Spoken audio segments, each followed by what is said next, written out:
আপনারা জানেন যে আজকে সন্ধ্যা থেকে ঘূর্ণিঝড় রিমালের প্রভাব উপকূল এলাকায় শুরু হয়েছিল এবং সন্ধ্যার পর থেকে তার কেন্দ্রের উপকূল অতিক্রম শুরু হয় এবং আস্তে আস্তে সে উপকূলের দিকে ধাবিত হওয়া শুরু করে এবং আমরা রাত 9টার দিকে বলেছিলাম যে 5 থেকে 7 ঘন্টার মধ্যে উপকূল অতিক্রম সম্পন্ন করবে। এটি খুব ধীরগতিতে উপকূল অতিক্রম করছে পূর্ণ শক্তিমাত্রা নিয়ে এবং আমরা এখন সর্বশেষ 16 স্পেশাল বুলেটিন ইস্যু করেছি এবং সেখানে বলেছি যে এই উপকূল অতিক্রম করতে আরও 3 থেকে 4 ঘন্টা সময় লাগবে, অর্থাৎ সকাল পর্যন্ত সে তার পূর্ণ শক্তিমাত্রা নিয়ে উপকূল অতিক্রম করতে থাকবে। তবে এখনও তার শক্তিমাত্রা অটুট রয়েছে। ইতিমধ্যে আমরা বিভিন্ন জায়গায় দমকা বাতাস এবং ঝোড়ো হাওয়ার রেকর্ড পেয়েছি। সর্বোচ্চ বাতাসের গতিবেগ ছিল 102 কিলোমিটার, যা পটুয়াখালীতে রেকর্ড করা হয়েছে রাত 11:30 থেকে 12টার মধ্যে। তাছাড়া খেপুপাড়াতে 91 কিলোমিটারের একটি দমকা বাতাস বা ঝোড়ো হাওয়া রেকর্ড করা হয়েছে। তাছাড়া মোংলাতে প্রায় 80 কিলোমিটার গতিবেগের একটি বাতাস রেকর্ড করা হয়েছে। খুলনার কয়রাতে 83 কিলোমিটার গতিবেগের একটি বাতাস রেকর্ড করা হয়েছে। সুতরাং অতি প্রবল ঘূর্ণিঝড়ের বাতাসের গতিবেগ থাকে 89 থেকে 120 কিলোমিটারের মধ্যে। তো আমাদের বিভিন্ন স্টেশনে প্রায় 80 থেকে 119 কিলোমিটারের মধ্যে বাতাসের গতিবেগ আমরা ইতিমধ্যে রেকর্ড করেছি এবং আমরা মনে করি যে কালকের সকালের পর তার উপকূল অতিক্রম সম্পন্ন করে সে ক্রমশ উত্তর দিকে ধাবিত হবে এবং এর প্রভাবে সারা বাংলাদেশে কোথাও কোথাও হালকা থেকে মাঝারি ধরনের বৃষ্টি হবে, কোথাও কোথাও ভারী থেকে অতি ভারী বৃষ্টিপাত রেকর্ড করা হবে হওয়ার সম্ভাবনা রয়েছে। তাছাড়া এর সাথে থাকবে দমকা বাতাস এবং ঝোড়ো হাওয়া এবং ক্রমশ এটি বৃষ্টিপাত ঝরিয়ে আগামীকাল সকাল 10টার পর আস্তে আস্তে সে দুর্বল হবে, কিন্তু আমাদের বাংলাদেশ এবং পার্শ্ববর্তী এলাকা জুড়ে সে আবদ্ধ হয়ে পড়ে ক্রমশ বৃষ্টিপাত ঝরিয়ে আস্তে আস্তে সে দুর্বল হয়ে তা এই যে ঘূর্ণিঝড় রিমালের জার্নির পরিসমাপ্তি ঘটাবে। এখন যে অবস্থা আপনারা দেখছেন এর চেয়ে কি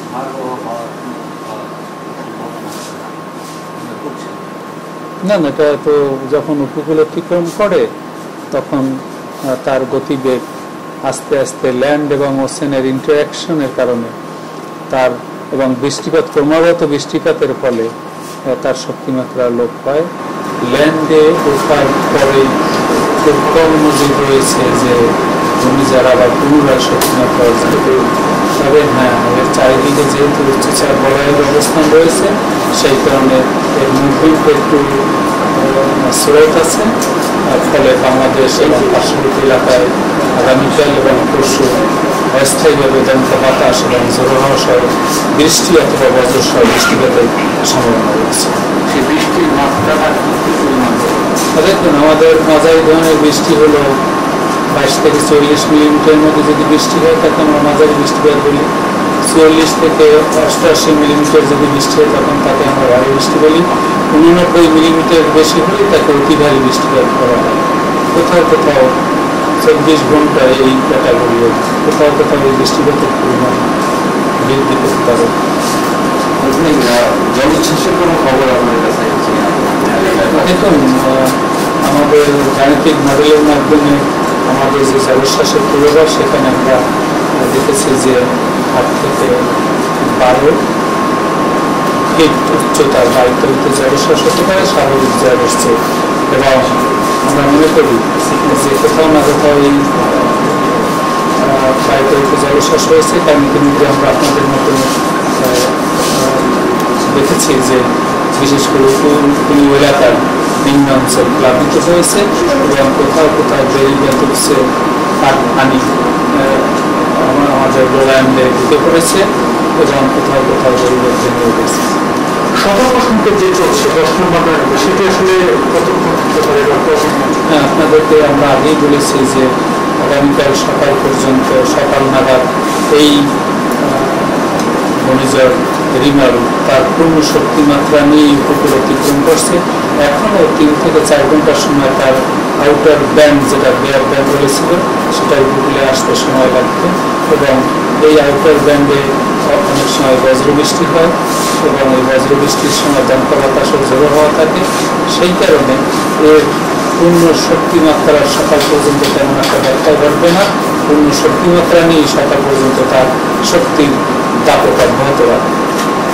আরেকটা বিষয় হচ্ছে যে আমরা বিভিন্ন সময় দেখে থাকি যে ক্ষয়ক্ষতির একটা বিষয় থাকে, সিডর আইলার সাথে যদি তুলনা করি ঘূর্ণিঝড়টা, এই বিষয়টা যদি একটু দেখুন, আপনাদেরকে আমরা বারবার বলেছি যে এক একটি ঘূর্ণিঝড়ের বৈশিষ্ট্য এক এক রকম।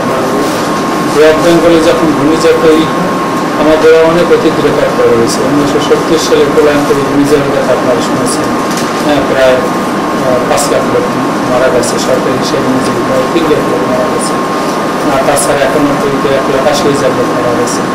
আইলেতে অনেক লোক মারা গেছে। সিডরের প্রায় 7,500 লোক মারা গেছে। ক্রমশ আমাদের পূর্বাভাস ব্যবস্থার উন্নতি এবং দুর্যোগ ব্যবস্থাপনার যৌথ সমন্বয়ে এবং অ্যাডাপ্টেশনের ফলে এবং মানুষের সচেতনতা বৃদ্ধি করে এই যে শক্তিমাত্রার ঘূর্ণিঝড় হলেও ক্যাজুয়ালিটি অনেকটাই বহুল অংশে লোক পেয়েছে। অনেক সময় আমরা সিঙ্গেল ডিজিট বা শূন্যের কোঠায় আমরা নামিয়ে আনতে সক্ষম হয়েছি। তবে এইসব ঘূর্ণিঝড়ের শক্তিমাত্রা এক একটি এক এক রকম। যেমন সিডর সুপার সাইক্লোন ছিল, আইলা অতি তীব্র ঘূর্ণিঝড় ছিল। তাছাড়া ফণী ছিল, মহাসেন ছিল এবং মৌসুম পিরিয়ডে যে ঘূর্ণিঝড় ছিল কোমেন, তারও মার্জিনাল সাইক্লোন ছিল।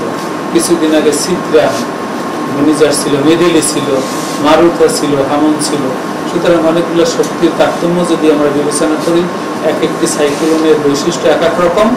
তবে এই যে সাইক্লোন রিমাল, তাকে আমরা শুধু প্রবল ঘূর্ণিঝড় বলেছি, যেখানে বাতাসের গতিবেগ থাকে 99 থেকে 118 কিলোমিটারের মধ্যে।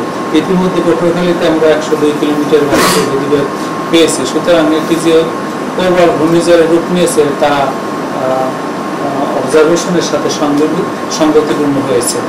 এবং অন্যান্য সাইক্লোনের ক্ষেত্রে যদি তীব্রতা বেশি, অতি প্রবল ঘূর্ণিঝড় বা ভেরি সিভিয়ার সাইক্লোন যদি হয়, তখন সেখানে বাতাসের গতিবেগ থাকে 119 থেকে 220 কিলোমিটারের মধ্যে এবং 220 কিলোমিটার বা তার চেয়ে বেশি যদি বায়ুর গতিবেগ থাকে ঘূর্ণিঝড়ের সাথে, তখন তাকে আমরা বলি সুপার সাইক্লোন। সুতরাং এই সাইক্লোনকে অন্য একটা সাইক্লোনের শক্তিমাত্রার সাথে তুলনা না করে এটি একটি প্রবল ঘূর্ণিঝড়। এবং আমাদের অবজারভেশন বাতাসের গতিবেগ আমরা যা রেকর্ড করছি, আশা করি আরও সকালের মধ্যে অনেক জায়গায় আমরা বাতাসের গতিবেগ পাবো 80 থেকে 90 বা তার চেয়ে বেশি। সুতরাং এই যে প্রবল ঘূর্ণিঝড় তা অবজারভেশনের সাথে খুবই সঙ্গতিপূর্ণ ছিল। রাত 12টার পরে এই শক্তি বাড়বে এবং তাণ্ডব চালাতে পারে একটু বলেছিলাম রাত 11টার দিকে। তো এটি আসলে এখন কি অবস্থায় আছে? না, এখনই তো আমরা তো এখন যে অবস্থায় সে উপকূল অতিক্রম করছে তা তার পূর্ণ শক্তিমাত্রা নিয়ে অতিক্রম করছে। রাত 12টার পর শক্তিমাত্রা বৃদ্ধি পাবে এইরকম বক্তব্য এখান থেকে বলা হয়নি। বলা হয়েছে যে আজকে সন্ধ্যা থেকে সকাল নাগাদ পর্যন্ত পূর্ণ শক্তি নিয়ে সে তার জার্নি অব্যাহত রাখবে। আর সকাল কটায় নাগাদ পূর্ণ শক্তি ধরে রাখতে পারবো আমরা আশা করি সকাল নাগাদ পর্যন্ত সেই শক্তি অব্যাহত রাখবে। তারপর আস্তে আস্তে বৃষ্টিপাত জড়িয়ে এবং আমাদের অরোগ্রাফিক ইম্প্যাক্ট, অর্থাৎ আমাদের ভূভাগের এবং আমাদের গাছপালার সাথে তার অনবরত সংঘর্ষের মাধ্যমে বৃষ্টিপাত জড়িয়ে সে পার্শ্ববর্তী অ্যাটমসফিয়ারিক যে ambient circulation of the wind pattern, তার সাথে সে একাকার হয়ে আস্তে আস্তে দুর্বল হয়ে মৃত্যুবরণ করে। এখন মূল কেন্দ্রে গতি কত আছে? এখন দেখুন, গাণিতিক মডেল অনুযায়ী আমরা বলেছিলাম যে এর সর্বোচ্চ গতিবেগ 100 থেকে 120 কিলোমিটার থাকবে এবং 64 কিলোমিটার মধ্যে বাতাস, চারিদিকে 90 কিলোমিটার পর্যন্ত অস্থায়ীভাবে দমকা বাতাস ঝোড়ো থাকবে। সেটি দমকা বা ঝোড়ো আকারে 100 থেকে 120 কিলোমিটারের মধ্যে অব্যাহত থাকতে পারে। কিন্তু আমরা ইতিমধ্যে তো পেয়েছি 102 কিলোমিটার পটুয়াখালীতে। সুতরাং এর বেশি গতিবেগ, বেশি গতিবেগ হওয়ার কোনো সুযোগ নেই। Thank you. থ্যাংক ইউ আপনাদের সবাইকে ধন্যবাদ। আজকে রাতে এ পর্যন্তই, আশা করি আপনারা